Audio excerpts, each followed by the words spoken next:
وَإِذَا طَلَّقْتُمُ النِّسَاءَ فَبَلَغْنَ أَجَلَهُنَّ فَلَا تَعْضُلُوهُنَّ أَن يَنكِحْنَ أَزْوَاجَهُنَّ، یہ جو حکم گزرا 28واں، اس میں یہ تھا کہ عورتوں کو معلق نہیں رکھنا. اگر تم نے انہیں اپنے پاس رکھنا ہے تو اچھے طریقے سے رکھو، اگر ان کو چھوڑنا ہے تو اچھے طریقے سے چھوڑو. ان پر زیادتی کرنے کے لیے انہیں نہ روکو، معلق نہ کر کے رکھو، انہیں تکلیفیں نہ دیتے رہو اس طرح سے. آگے 29واں حکم ہے کہ عورتوں کو دوسرا نکاح کرنے سے منع نہیں کرنا. اگر وہ دوسرا نکاح کرنا چاہتی ہیں ان کو نکاح کرنے دو، یا اگر وہ پہلے شوہر کے پاس ہی دوبارہ آنا چاہتی ہیں، اس کے ساتھ نکاح کرنا چاہتی ہیں، رشتہ داروں کو یہ حق حاصل نہیں کہ اب روکیں.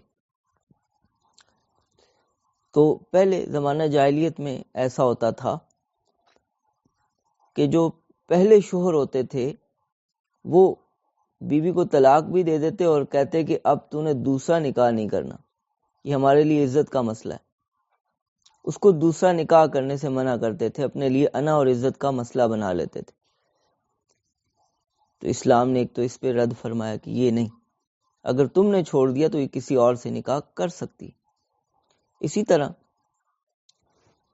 دوسرا معاملہ یہ جو کہ اس آیت مبارکہ کا شان نزول بھی ہے کہ حضرت معقل ابن یسار رضی اللہ تعالیٰ عنہ، ان کی بہن کو طلاق ہو گئی. اب وہ طلاق ایسی ہوئی، عدت بھی گزر گئی. اس کے بعد ان کے خامن کو خیال آیا اور اس نے یہ چاہا کہ میں غلطی پر تھا یا ہمارے درمیان نا اتفاقی ہو گئی، ہم دوبارہ جمع ہو جاتے ہیں. تو اب دوبارہ نکاح کرنے کے لیے وہ معقل ابن یسار رضی اللہ تعالیٰ سے ملا تو انہیں غصہ آ گیا کہ ہم نے تمہیں اپنی بہن دی، تمہارے ساتھ اس کا نکاح کیا، تم پر احسان کیا، تم نے اس کو طلاق دے دی. اب تم طلاق دے چکے ہو تو اب ہم تمہارے ساتھ اس کا دوبارہ نکاح کروائیں؟ اللہ کی قسم اب وہ تمہارے نکاح میں نہیں آئے گی. تو اس پہ مسلمانوں کو یہ تلقین کی گئی کہ نہیں، ایسے نہیں کرنا. اگر میاں بیوی جو سابقہ میاں بیوی تھے وہ آپس میں دوبارہ نکاح کرنا چاہتے ہیں، انہیں نکاح کرنے کی اجازت ہے، نہ روکو انہیں، نکاح کرنے سے نہ روکو. یہ اس صورت میں ہے جب میاں نے ایک طلاق دی ہو، عدت گزر گئی ہو، یا 2 طلاقیں دی ہوں، عدت گزر گئی ہو. کیونکہ عدت کے دوران طلاق رجعی میں رجوع کر سکتا ہے، کوئی روکنے کی گنجائش ہی نہیں رکھتا.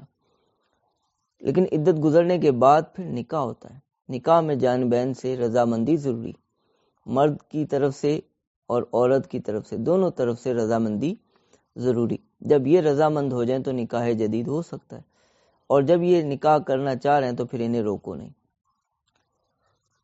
وَإِذَا طَلَّقْتُمُ النِّسَاءَ فَبَلَغْنَ أَجَلَهُنَّ، اور جب تم عورتوں کو طلاق دے دو اور پھر وہ اپنی مدت کو پہنچ جائیں، فَلَا تَعْضُلُوهُنَّ، تو ان کو نہ روکو، أَن يَنكِحْنَ أَزْوَاجَهُنَّ، کہ وہ اپنے سابقہ شوہروں سے یا کسی اور آدمی سے نکاح کریں. اس میں ایک مسئلہ یہ بھی کہ اگر عورت اپنا نکاح خود کروانا چاہتی ہے، وہ خود نکاح کر لیتی تو اس کا نکاح نافذ ہو جائے گا، ان کو روکو نہیں. اگر کر لیتی ہے تو ہو جائے گا، اگرچہ یہ نامناسب ہے. عورت کو چاہیے کہ وہ اپنے والدین کو، اپنے بڑوں کو اس میں شامل کرے اور انہی کے ذریعے سے اپنا نکاح کروائے. لیکن اگر کسی عورت نے ایسا کر لیا تو اس کا نکاح ہو جائے گا. فَلَا تَعْضُلُوهُنَّ أَن يَنكِحْنَ أَزْوَاجَهُنَّ، تو ان کو نہ روکو اس سے کہ وہ اپنا نکاح کریں اپنے سابقہ شوہروں سے. اذا تراضوا بینہم بالمعروف، جبکہ یہ دونوں آپس میں باہمی طور پر دستور کے مطابق رضامند ہو جائیں. تو جو عورت ہے اس کی رضامندی کی بھی ایک حیثیت ہے، اس کو بالکل نگلیکٹ نہیں کرنا چاہیے، نظر انداز نہیں کرنا چاہیے۔ ذالک یوعظ بہ من کان منکم یؤمن باللہ والیوم الآخر، یہ نصیحت کی جاتی ہے اس کو جو تم میں سے اللہ کی ذات پر ایمان رکھتا ہے اور آخرت کے دن پر ایمان رکھتا ہے۔ تو اس مسئلے کی طرف اس پر عمل کروانے کے لیے اللہ تعالیٰ آخرت کی طرف دھیان دلا رہے ہیں کہ اس کو نصیحت کی جا رہی ہے جو تم میں سے اللہ پر اور آخرت کے دن پر ایمان رکھتا ہے۔ ذالکم ازکیٰ لکم واطہر، یہ تمہارے لیے زیادہ پاکیزگی کا باعث ہے، تمہارے لیے زیادہ صفائی ستھرائی کا ذریعہ ہے۔ واللہ یعلم وانتم لا تعلمون، اللہ تعالیٰ جانتے ہیں تم نہیں جانتے۔ تو تین باتیں یہاں پر عمل کروانے کے لیے ارشاد فرمائیں۔ ایک کہ جو شخص اللہ پر اور آخرت کے دن پر ایمان رکھتا ہے یہ اس کے لیے نصیحت ہے، تو لہٰذا اگر تم اللہ پر اور آخرت کے دن پر ایمان رکھتے ہو تو اس پر عمل کرو۔ دوسرا، یہ تمہارے لیے عفت اور پاکیزگی کا ذریعہ ہے، ایسا نہ ہو کہ تم ان عورتوں کو روکو اور یہ کسی غلطی میں مبتلا ہو جائیں اور عفت اور پاک دامنی کے اندر دراڑ آئے اور تمہارے لیے بھی یہ نقصان دہ ہو۔ اور تیسرا، واللہ یعلم وانتم لا تعلمون، تم اپنی مصلحتوں کو خود بھی پوری طرح سے نہیں جانتے، اللہ تعالیٰ جانتے۔ پیچھے بھی دیکھیے عمل کروانے کے لیے فرمایا وَاذْكُرُوا نِعْمَتَ اللَّهِ عَلَيْكُمْ وَمَا أَنزَلَ عَلَيْكُمْ مِنَ الْكِتَابِ وَالْحِكْمَةِ يَعِظُكُمْ بِهِ، کہ اللہ تعالیٰ تمہیں جو نصیحت فرما چکے ہیں، اللہ تعالیٰ تمہیں نصیحت فرماتے ہیں کہ تم اللہ تعالیٰ کی جو نعمتیں ہیں اور جو تم پر اللہ تعالیٰ نے کتاب و حکمت نازل کی اس کو یاد کرو، قدردانی کرو ان کی، اللہ تعالیٰ سے ڈرو اور جان لو کہ اللہ تعالیٰ ہر چیز کو جاننے والے ہیں۔ تو اس جملے کے ذریعے سے پیچھے بھی بندوں کو متوجہ کیا کہ احکام پہ عمل کرو، اللہ تعالیٰ کے احکام بڑے اہم ہیں، ان پہ عمل کرو۔ اور یہاں پر بھی احکام پر پابندی کے لیے متوجہ فرما رہے ہیں ذالک یوعظ بہ من کان منکم یؤمن باللہ والیوم الآخر ذالکم ازکیٰ لکم واطہر واللہ یعلم وانتم لا تعلمون۔ تو پہلی آیت میں یعنی 231 نمبر آیت میں عورتوں کو معلق رکھنے کی ممانعت تھی کہ ان کو لٹکا کے نہ رکھو، نہ چھوڑتے ہو اور نہ ہی رکھتے ہو، بس ایسے نقصان پہنچانے کے لیے انہیں روکا ہوا ہے اپنے پاس، معلق کر کے نہ رکھو۔ اور آگے یہ 232 نمبر آیت میں 29واں حکم ہے کہ عورتوں کو دوسرا نکاح کرنے سے منع نہ کرو، خواہ وہ اپنے پہلے شوہروں سے نکاح کرنا چاہیں تو بھی نہ روکو، اگر وہ کسی اور آدمی سے نکاح کرنا چاہیں تو انہیں تب بھی نہ روکو۔ آگے بھی کچھ طلاق کے احکام آ رہے ہیں، نکاح سے متعلق بھی کچھ احکام ہیں، اور پہلے بھی طلاق سے متعلق کافی احکام آ چکے ہیں۔ درمیان میں یہ والوالدات یرضعن اولادہن حولین کاملین لمن اراد ان یتم الرضاعہ، دودھ پلانے سے متعلق حکم ہے، رضاعت دودھ پلانا۔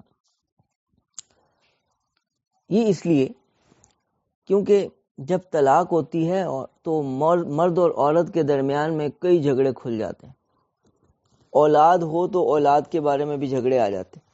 تو یہاں پر ایک معتدل انداز میں اللہ تعالیٰ نے ایک فیصلہ فرمایا کہ اس کو اختیار کرو، یہ حکم دیا ہے کہ اس کو اختیار کرو، بچوں کے معاملے میں جو جھگڑا ہے اس کو اس طرح سے نمٹاؤ۔ ایک تو اس کے ذریعے سے وہ جو جھگڑا ہے اس کو نمٹانے کا ایک اچھا انداز معلوم ہو گیا، جھگڑا نمٹ جائے گا، اللہ تعالیٰ کا حکم آ گیا۔ دوسرا، اس میں اولاد کا بھی نقصان نہیں ہوگا، اب وہ بچہ ہے وہ درمیان میں معلق ہی رہے گا، اگر جھگڑا ہوتا رہے گا تو اس کو دودھ کون پلائے گا، اس کے حوالے سے کیا بہتر فیصلہ ہونا چاہیے، تو وہ بھی اللہ تعالیٰ نے فیصلہ فرما دیا، حکم دے دیا، تاکہ جو بچہ ہے اس کی مصلحت کا بھی خیال ہو جائے۔ میاں بیوی کی مصلحت کا بھی خیال رکھا، ان کا جھگڑا ذرا کم نوعیت کا ہو جائے، اور یہ جو جھگڑا ہے یہ والا اس طرح سے نمٹ جائے بچے سے متعلق، اور بچے کی مصلحت کا بھی اس میں خیال رکھا کہ بچے کی جو پرورش ہے اس میں کوئی خلل نہ آئے۔ تو فرماتے ہیں والوالدات یرضعن اولادہن حولین کاملین، یہاں پر کافی احکام ہیں سب سے پہلا حکم تو یہاں پر یہ ہے کہ دودھ پلانا اور ماؤں کے ذمہ والوالدات یرضعن اولادہن، مائیں اپنے بچوں کو دودھ پلائیں. اگر عدت ابھی نہیں گزری نا تو یہ دودھ پلانا ماں کی ذمہ داری ہوتی. ماں دودھ پلائے گی بچے کو اور خرچ اس کو، ماہانہ خرچ اس کو خامن کی طرف سے، جو سابقہ شوہر ہے اس کی طرف سے ملتا رہتا ہے. عدت گزرنے تک نفقہ اور خرچ یہ سابقہ شوہر کی ذمہ داری ہوتا ہے. دوسرا مسئلہ اس میں یہاں یہ بیان فرمایا حولین کاملین، 2 سال دودھ پلائے. 2 سال تو ہمارے احناف کے نزدیک بھی جو مدت رضاعت ہے وہ 2 سال ہے. البتہ ہمارے جو احناف میں جو بڑے امام صاحب، امام اعظم امام ابو حنیفہ رحمۃ اللہ علیہ، انہوں نے بعض دوسری آیات اور احادیث کی بنا پر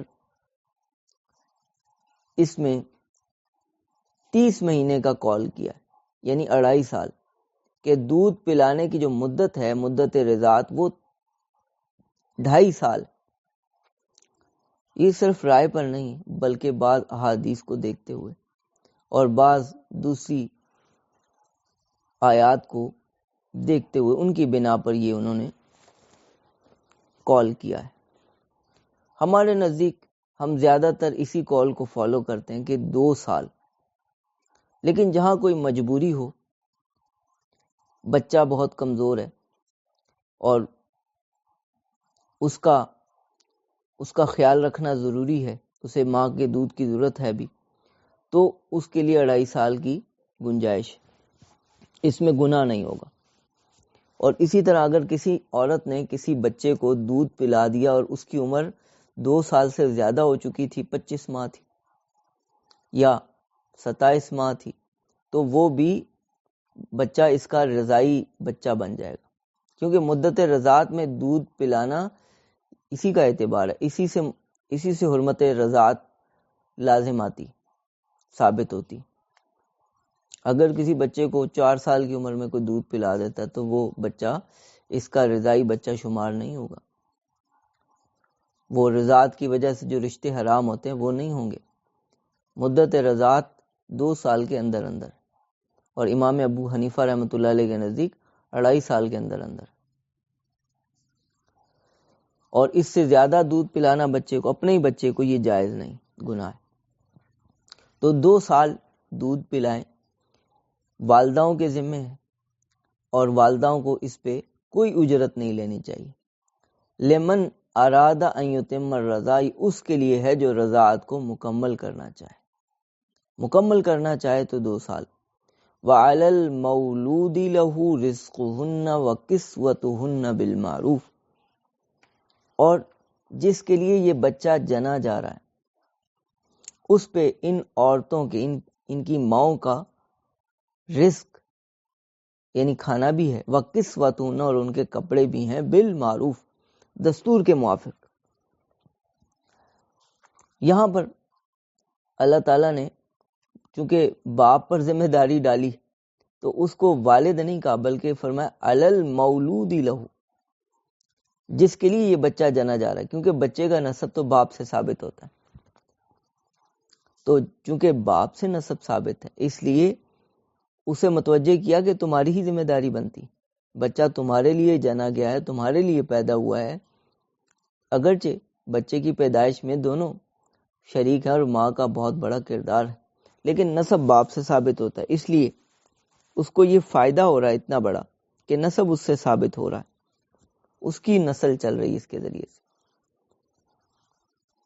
تو اس پہ یہ لازم ہے کہ ماؤں کا جو رزق ہے، ماں کا، بچے کی ماں کا، وہ اس کو اٹھائے اور ان کے کپڑوں کی بھی ذمہ داری لے.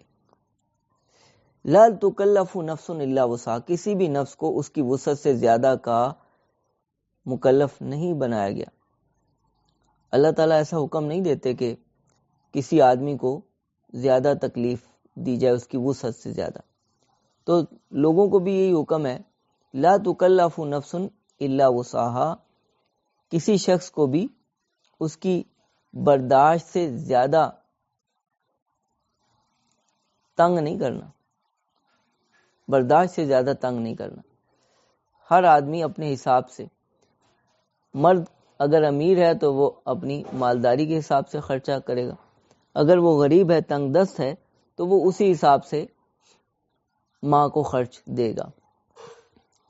اس میں آگے فرماتے ہیں لا تضار والدۃ بولدها ولا مولود له بولدی، نہ تو ماں کو بچے کی وجہ سے کوئی تکلیف دی جائے اور نہ ہی مولود لہو یعنی والد کو بچے کی وجہ سے کوئی تکلیف دی جائے کہ اس کا تو مفاد وابستہ ہے، لہذا اس مفاد کی وجہ سے بچے کے ساتھ اس کو محبت ہے تو اس کو جتنا تنگ کر سکتے اس کو تنگ کرو. ماں کو بچے کی وجہ سے تنگ کرنا یا باپ کو بچے کی وجہ سے تنگ کرنا، اس کی بالکل بھی اجازت نہیں ہے.